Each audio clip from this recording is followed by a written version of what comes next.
Hello and welcome. This is Anchor, and you're watching the Krytan Chronicler, a YouTube series where we delve into the lives of characters created by role players, and particularly in the game Guild Wars 2. So if you don't know what role-playing is, unfortunately no one can be told what role-playing is. You have to see it for yourself. And now that I say that, it actually is a lot like The Matrix. You're living in a virtual world. Anyways, back to the story at hand. What's going on here is I've created this character. If you haven't seen the previous video, his name is Eckhart. He lives in the world of Guild Wars 2 called Tyria. And he's a bit of an engineer. He's an apprentice engineer, but he has a bit of experiments that he likes to carry out. And as he's explaining to this random character that I spontaneously ran into, I had no sort of plan to meet them. He's explaining that he needs mercenaries to protect him while he goes out and does one of his wacky little experiments. And so these are two players that I had no prior acquaintance with. I just sort of walked into the town square here and made a declaration that I needed protection. I had a job for any mercenaries in the area. And these weren't actually the first two that I talked to. I talked to a few people, but they were, busy role-playing already, so there was no luck there. But I happened to run into these two, luckily. And so what Eckhart is explaining, he can pay if they help him complete this experiment. And I'm just going to keep quiet for a bit and let the story sort of explain itself.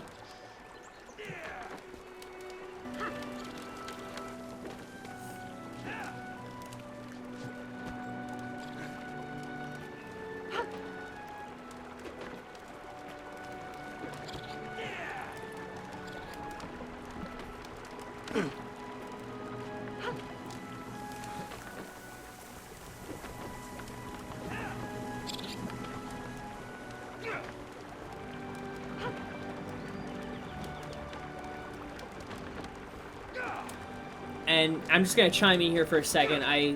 Now, introducing yourself in a video game might seem a little silly since we all have names above our heads, but for role-playing purposes, obviously your character doesn't know the other character's name, so you have to sort of get that out of the way. And also, I like doing the introductions because it really shows, it gives you a chance to show more of your character's personality. And you can even see there, like, the ways that they introduce themselves were very different between Livia and Lysandra. Lysandra is almost like in a cocky way saying, my name's Lysandra and you do well to remember it. She definitely thinks very highly of herself, and you can tell just by that little introduction. And Livia, on the other hand, is very straightforward. She just says her name and gives a salute, which sort of, most people will bow or wave or something, so the salute kind of tells me a bit about, what type of person she is. She definitely seems like a very sort of dignified kind of character. And so, yeah, if you didn't catch that, Lysandra left. She's not a mercenary, but she happens to know a mercenary, so she left to kind of introduce us. And so you can see here, this very tall lady here is actually a Norn. So if you're not familiar with Guild Wars 2, Norns are basically a race of, they're not giants, but they're definitely bigger than humans. So, and you can see that, obviously. Does the jar have 4 ears? And now you can kind of notice Eckhart and Livia were in the middle of a conversation, but as soon as this Norn, this new race that Eckhart hasn't really seen too much of in his life, as soon as this Norn walks over, he completely almost forgets about Livia and just sort of shifts his focus over to Ophelia, just because that's, again, the kind of character he is. He's obsessed with learning about new things, and so Ophelia definitely is part of that. It definitely appeals to him in that sense.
And so, just like that, it really is that easy to meet other role players. It just sort of created a situation where Eckhart needed other characters to help him, and just like that, I've met 2 new characters that I've never interacted with before. I don't know who their players are, and we didn't really arrange anything. It just sort of happened spontaneously, which is creates a sense of unpredictability in the story. You don't know who you're gonna wind up interacting with. And so you'll notice before Lysandra walked away and Ophelia conveniently appeared as soon as she was gone. So if you can't tell, it's actually the same player playing on 2 different characters. And a lot of players will do that, especially if you're a role player. I mean, part of the appeal is getting to be someone different, someone you're not. Or someone, you know, that who acts completely different than you would in real life. So getting to play multiple characters lets you explore a lot of different personalities and sort of lifestyles, and kind of gives you a chance to live that life. So you can see Ophelia definitely is a very different character from the human that we met, even though it is the same player.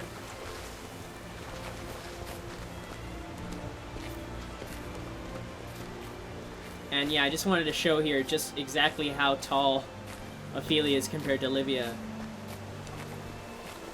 And also sort of take this opportunity to ask their characters a few questions, you know, and get to know them a bit. And by ask them, I mean ask Ophelia, because as you can see, Eckhart is really more interested in learning about, you know, Norn culture. I mean, you can even tell just sort of by the way they're walking, with Ophelia and Eckhart kind of in the front. Livia is sort of almost forgotten behind them, trailing behind them, as Eckhart sort of throws questions at Ophelia.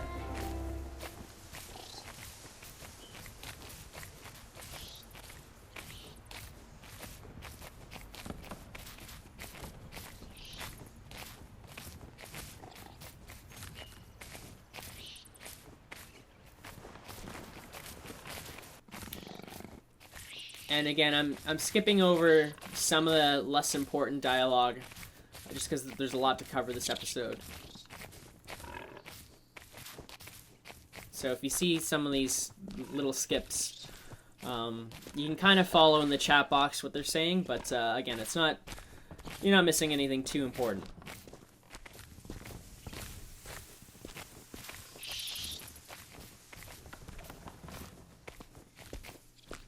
You messed with the wrong bandit. And here we have the game world interfering with the story world, which is, again, the reason I love role-playing in a video game. I mean, there are a lot of different, if you're not familiar, there are a lot of different mediums to role-play on. A lot of people role-play just through text on forums. There's live-action role-playing. There's tabletop role-playing. But when it comes to role-playing in a video game, I feel like you almost really have to take advantage of the elements that make it unique, you know? And because you're role-playing in a video game, you have all these gameplay elements that you can really take advantage of. And so here, this is, you know, as opposed to if we were role-playing by text, where we would just sort of talk about, you know, all this stuff happening. It's a bit more unpredictable, because we could get attacked at any time, and it would be less expected. It wouldn't be anyone just, you know, writing about it. You just sort of take it as it happens.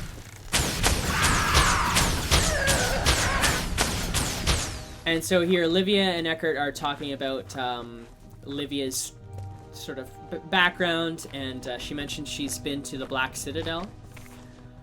So if you don't know, again, too much about the lore, first of all, go back to the first episode and click on the link that I posted there. It's a really great video about the lore on Guild Wars 2. But if you're too lazy, essentially what they're talking about is the Black Citadel. It's the sort of the home city of the Char, at least in this part of Tyria. That's their main base of operations. So she mentions that she's done some traveling there. And again, that's at this point, I don't really know if that's, you know, just a random little tidbit she's made up, or if it has something to do, has some more significance on our character's background and their story. But that's something you just have to kind of dig deeper to find out.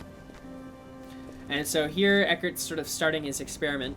He's, in case you missed it before, he's configured his thumper turret to send pulses beneath the ground, and from the echo, he sort of determines the density of the minerals located beneath. And again, just total random technical jargon that I made up to give him an excuse to interact with other players and other characters.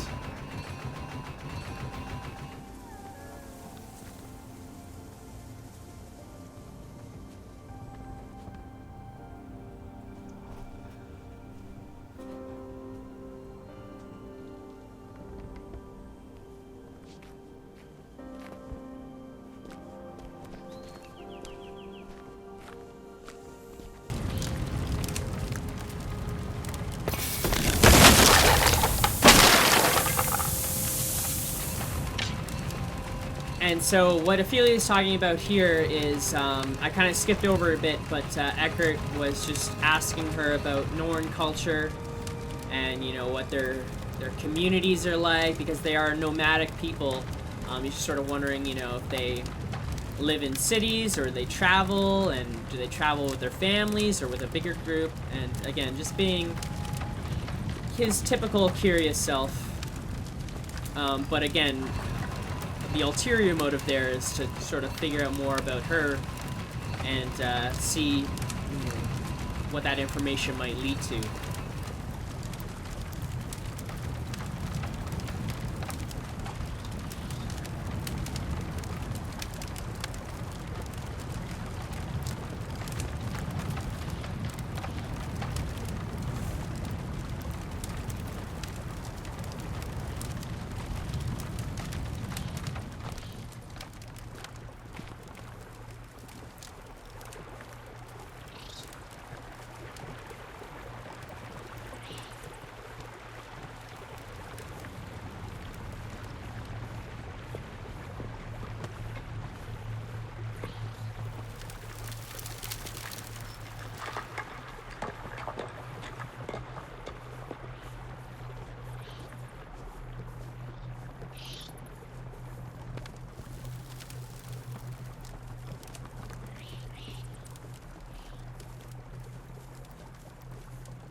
Wrong choice.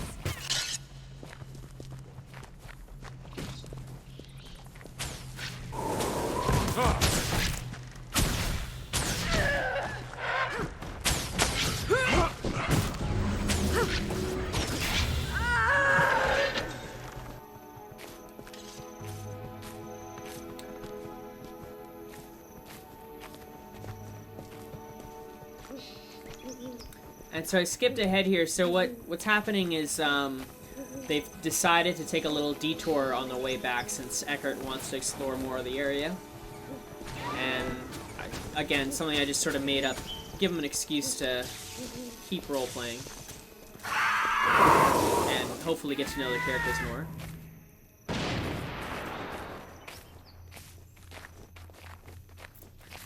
And so yeah, they're kind of talking about their skills in battle. Ophelia mentioned she fights with her raven. Now, if you've seen the previous episode, you know that Eckhart can fight a little bit. But this time I decided not to use his pistol. He really only likes to use it if it's absolutely necessary. But most of the time, like right now, he's gonna let others do the fighting for him.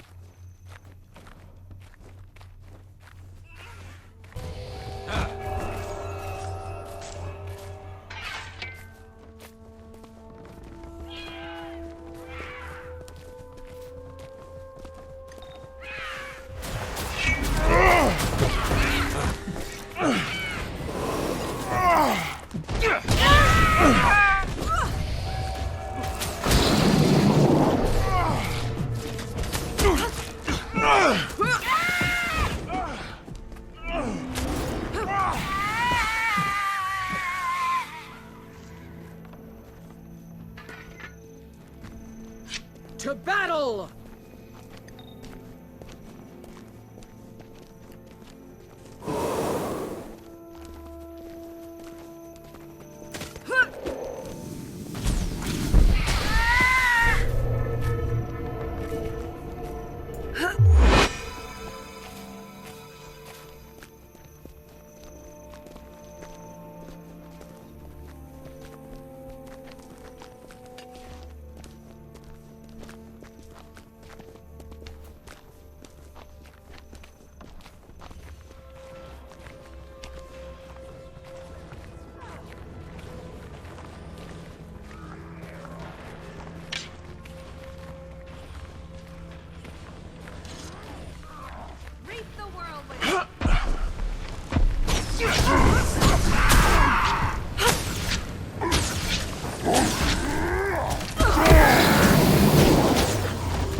So Eckhart here is asking Livia, why she wants to become a guard, and asking about her parents, whether or not they had any sort of influence over that.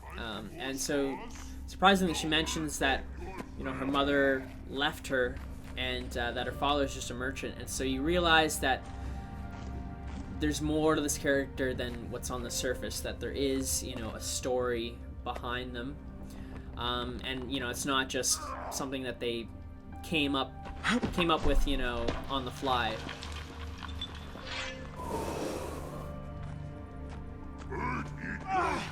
But again, you kind of have to dig a little to get this information, because that's not necessarily the kind of info they would, tell everybody about. Nothing can bring me down.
Eat my dust!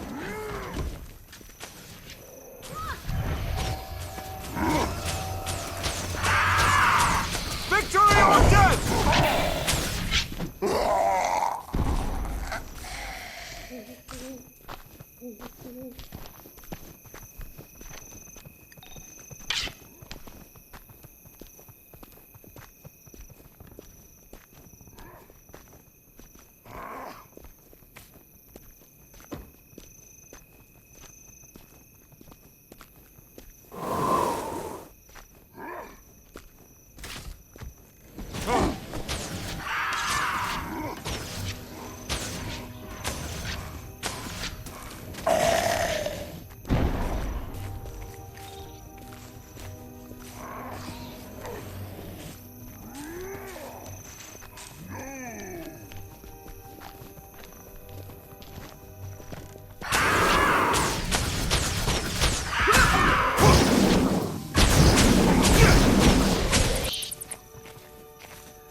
Alright, and so I just skipped over a little bit there. All you really missed was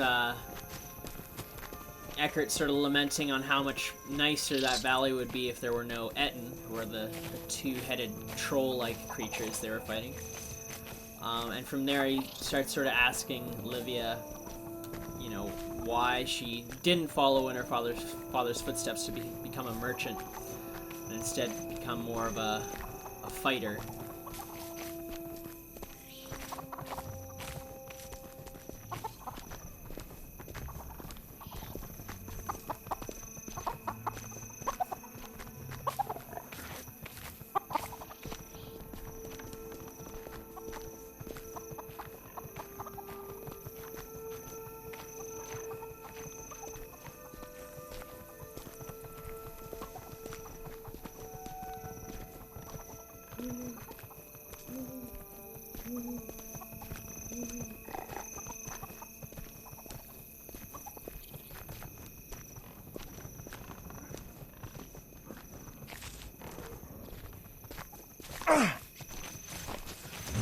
Eat my dust!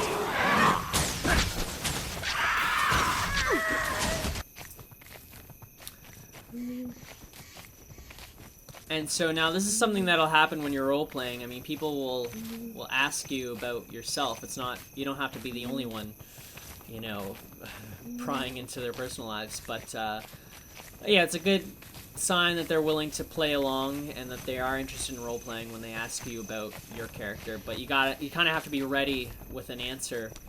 I mean, some things you can make up on the fly, but as you go, even if you haven't, you know, worked on, you know, pages and pages worth of an autobiography for this character, as you go and as you roleplay, you'll start to sort of figure out who they are and, you know, what drives them. So then, you know, when those questions come up, you'll have something interesting to say.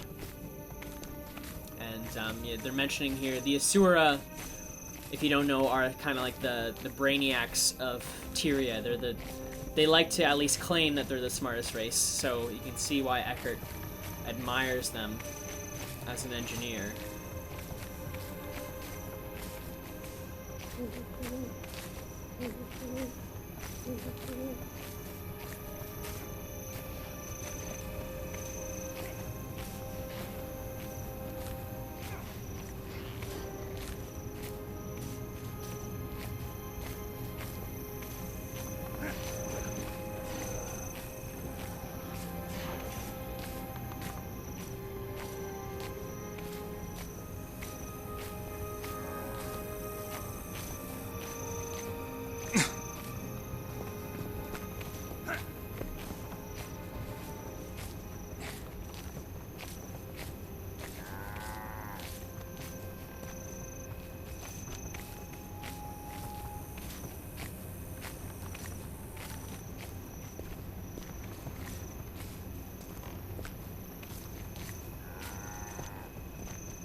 And so one of the things I like about Ophelia's character here, even though we didn't get to know too much about, you know, who she is and what her background is so far, you can still see that, you know, the players put a lot of work into their personality and who they are as a character.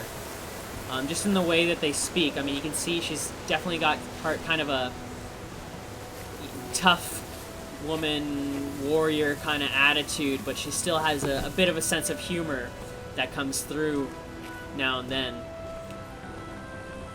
And just to show what's happening here is, as we were heading back to town, a dynamic event sort of unfolded. We heard that a settlement was under attack by bandits, and so we decided to run with it.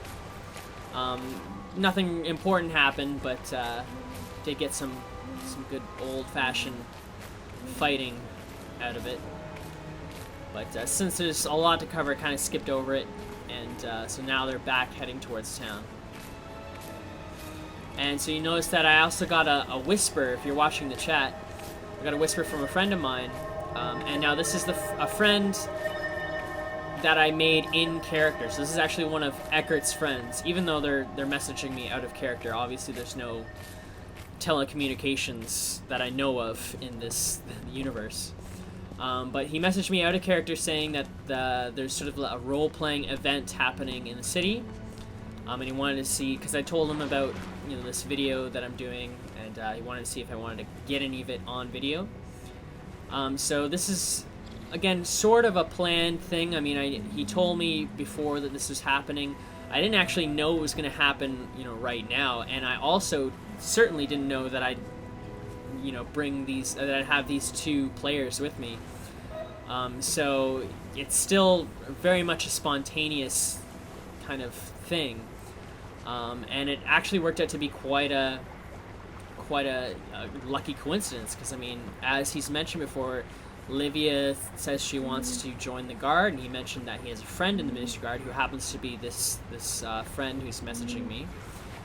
And on top of it, you can see sort of a light bulb kind of goes off in Eckhart's head right now, and also in my head at the time, when he realizes that Ophelia here, well, to backtrack a little, this event is a pet show that he's been invited to, put on by a bunch of characters and the pets that they have. And so he realizes, and I both realized at this time, that Ophelia is a ranger. She has a pet, so right there you have a reason to bring her along, which just worked out. Kind of, again, a bit of serendipity that they happen to be the right place at the right time. And so now I'm just leading them through the city of Divinity's Reach, where the pet show is scheduled to begin. And again, I didn't know too much about this event. I mean, my friend mentioned it to me, and I thought it'd be cool to get on video. But I haven't been role-playing on this game for a long time. In fact, I haven't done a lot of role-playing on online RPGs like this. So I've actually really never been to a role-play event such as this. And so not only does Eckhart not really know what he's about to head into, I had no idea what it was going to be like. And so you can, if you've never done role-playing, or if you've never been to an event like this is really a learning experience, but also really goes to show a lot of the different ways to role-play and how it can be fun in a lot of different ways.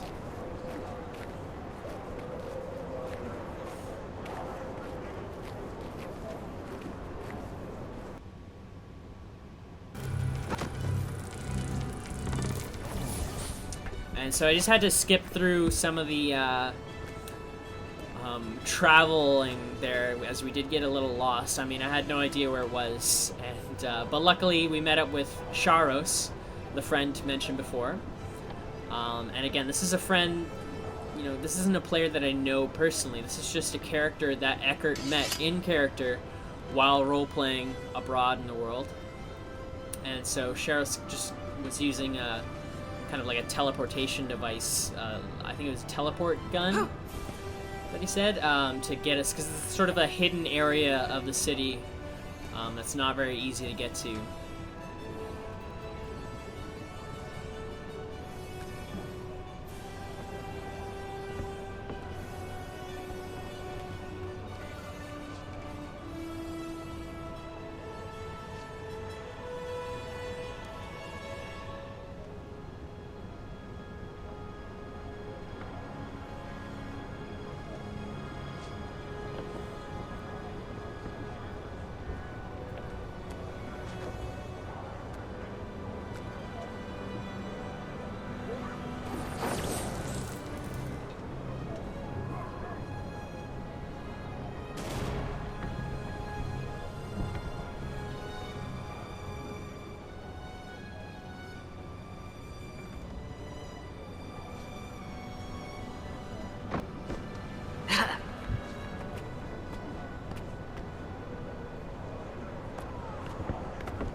And so if you're trying to follow the chat box on the left side, you'll notice it might be a little difficult, and you're about to see why. But there is a way to kind of cope with that, and I'll get to that in a bit. But Felt first, Sharos is just sort of, he's, as you can see, he's on duty. He is a member of the Ministry Guard, so that's not just, you know, something he made up. Like, his character, when I met him, was not with the Ministry Guard, and then through role-playing, his character developed, and he joined this this guild. And so you can see, if you look at his name, he actually is a member of a guild called the Ministry Guard, and you'll see some more of them. They all have their own uniforms. They, you know, they actually have to go on patrols and live lives as guards, you know, protecting the city. And so it really is like you're living kind of an alternate life as this character. I mean, he has a job, and he has duties to perform. And unfortunately, we're not gonna get to know too much of Sharos since he's busy with his guard duties. But hopefully, you'll see more of him in the future. And as he is, you know, a very interesting character. And so now, as you can see, Eckhart and Livia are both sort of overwhelmed with how many people are here, and so was I. I mean, I've never really been to a role-playing event of this size, and I'm told they get even bigger sometimes. So you can imagine it can be a bit overwhelming if you're looking at the chat box, which I've kind of enlarged here. There's a lot going on, a lot of different conversations, and a lot of emotes happening in chat, and it can be really difficult if you're trying to follow along to all of it, just because there's just so much going on. But the way I like to cope with that is try to imagine yourself in real life at a busy event like this, where it's very crowded and there's a lot of noise. I mean, if you're trying to follow what everyone is saying, it's impossible. There's too much going on. All you do is focus on the people that you're talking to, you know, your immediate surroundings and what you are focused on. And so when you see all these names in chat, really all you have to look for is the names that matter to you. So if you're there with a couple friends, then they're the ones whose names you're going to be looking for in chat. And of course, because you can sort of interpret all this chat, this wall of chat, as like being noise. And because it's so noisy, of course you're gonna miss a word here and there. If one of your friends, you know, says something to you, and you just happen to miss it just because like 10 other people are talking at the same time, you know, that happens in real life all the time. You know, people will talk, you might miss something, you might mispronounce something, but you roll for it with it. You politely ask, you know, sorry, I didn't catch that. Can you repeat yourself? You know, it doesn't have to be perfect. I mean, you might think when you're reading a novel that because all the dialogue happens perfectly, you know, they talking to each other back and forth, and therefore when you're role-playing it has to be the same level of kind of perfection. But it's easier if you treat it more like real life, where things get missed and, you know, little accidents and brain farts and hiccups happen in the dialogue. But again, it's more realistic, and more importantly, it's more unpredictable, because it really is like you're writing a story where you don't know where it'll end. It's the only time you get to write and create a story, and yet you have no idea where it's going to take you, because you're interacting with more people. So what's happening here is they've just arrived at the pet show, and they kind of arrived in the middle of it. As you can see, there's a bunch of other characters lined up on the other side of the street with their pets in front of them. And I didn't even know you could have pets, I mean, unless you're a ranger. But I assume it's sort of a collectible item or something that you get when you play the game. So you can see there's a bunch of different pets lined up on the street. And so yeah, at this point, I wasn't really sure if Ophelia could join, because again, I haven't been to too many events like this. I didn't know who was putting on the event and what the rules were for joining, if you had to sign up.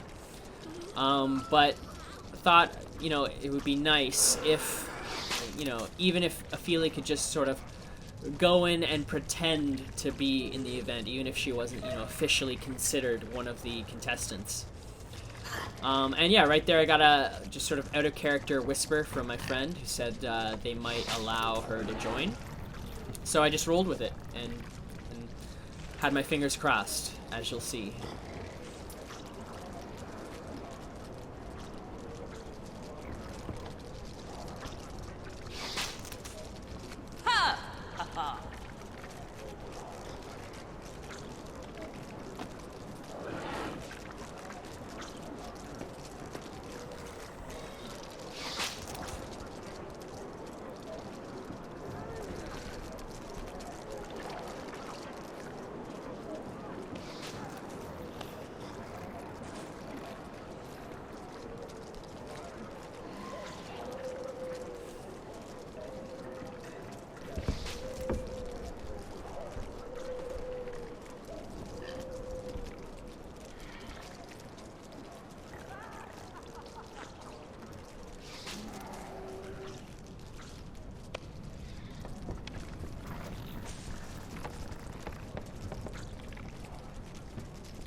And so now this is one of the reasons I love spontaneous roleplay, because you can tell Ophelia is not the type of character who would necessarily even come to one of these events, never mind participate. I mean, she seems like the kind of person who keeps to herself and isn't really interested in, I guess, showing off or being the center of attention most of the time. But again, it was sort of a bit of a happy accident that we ran into her, and as a result, she's unexpectedly been thrown in and just kind of lured into this this event by Livia and Eckhart. And so yeah, that's another example. If you play a character, you don't have to be a friendly or outgoing character to interact with other people. As long as there's enough of a reason to interact, then you can still play in character without being super nice to everyone. You can still be kind of a tough or an evil person. Not that Ophelia is evil, but again, she's not the type of character who would normally wind up in these circumstances.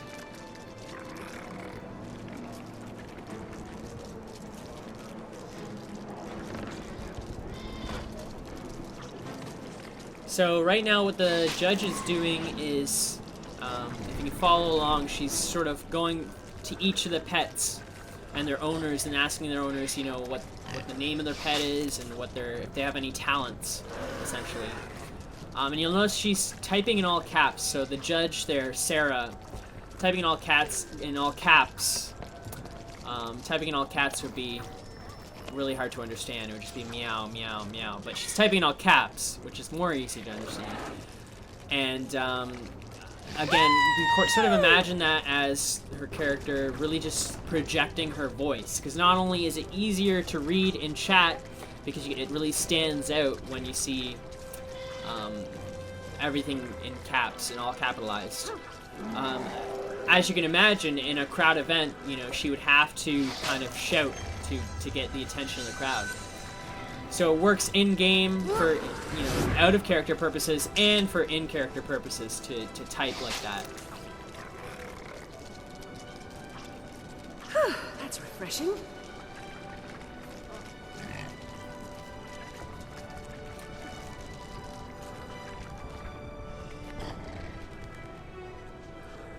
And you can see here the Char is standing next to Ophelia, sort of striking up a conversation with her. So again, allowing more interactions to take place and more sort of relationships to develop, interpersonal relationships, which is really what drives a lot of roleplay.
Replenishing.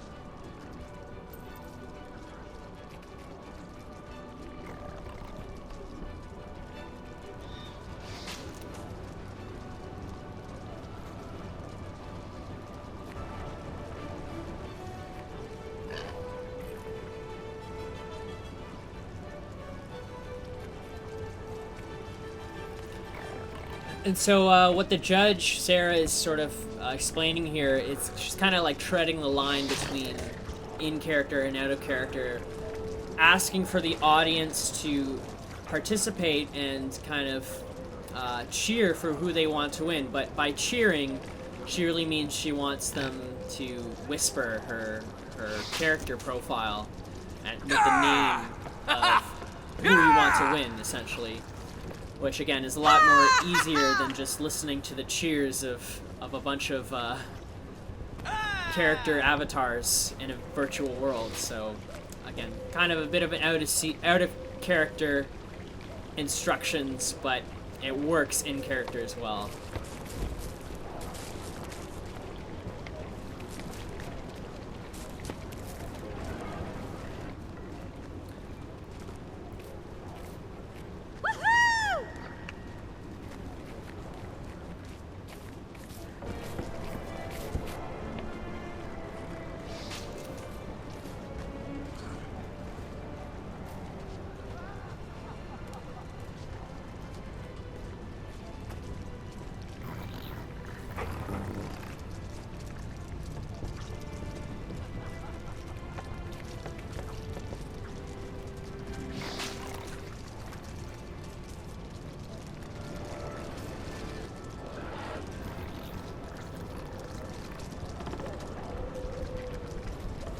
So now what's happening, as she explained, the judge is going one by one to each of the pets and their owners, and shouting out their description, because obviously it would be a little too hard to remember all those names. But yeah, she orates the name of the creature, of the pet, and as she does this, the crowd is supposed to cheer. And I say that, you know, with air quotes, because really what we're doing is whispering her with our selection for who should win. And you can probably tell who Eckhart and Olivia are going to vote for.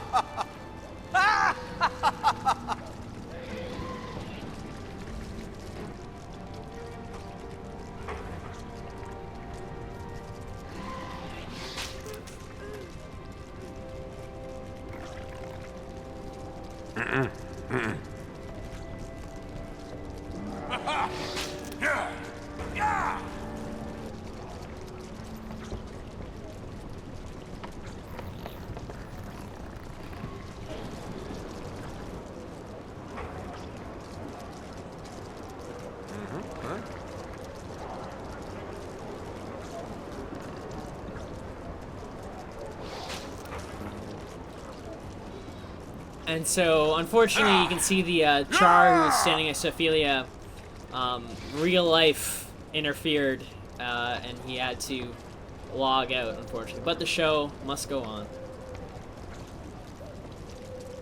And yeah, when that sort of stuff happens, you just have to, again, roll with it.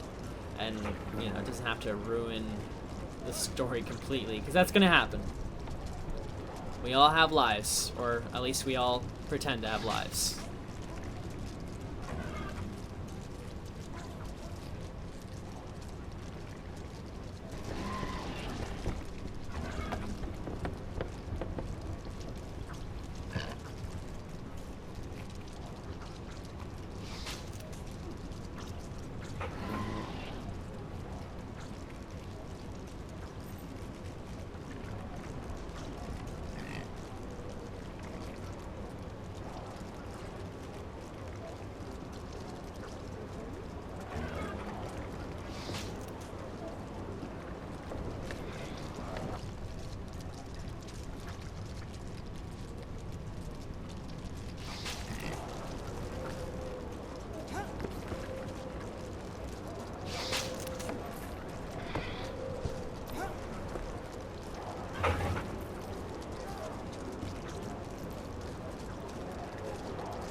Yeah!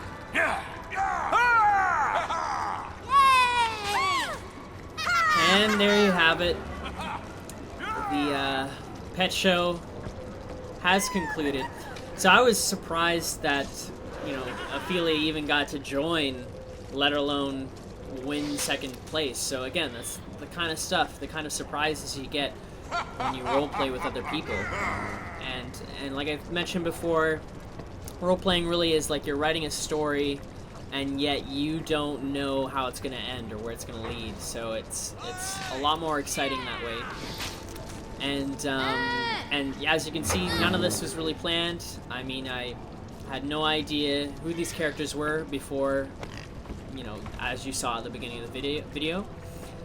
But it turned out very nicely in the end, and I feel like this is a good place to sort of end off. I'll just sort of finish with this little conversation here between them. I also want to mention, I'm going to put a link below to another show on YouTube that is really helpful if you're a YouTuber. There's a podcast called Chronicles of Tyria.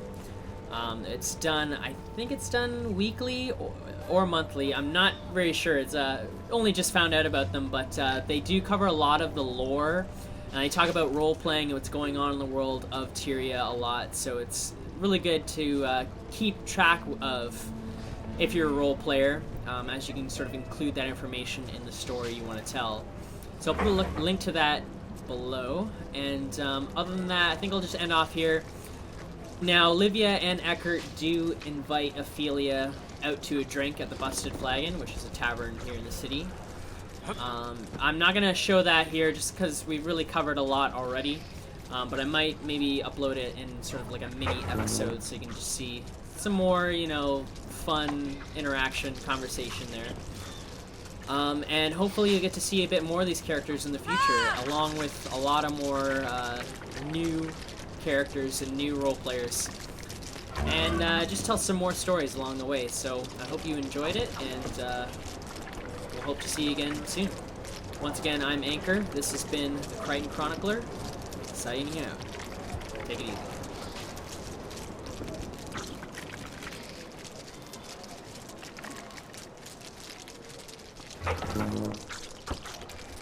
Hey!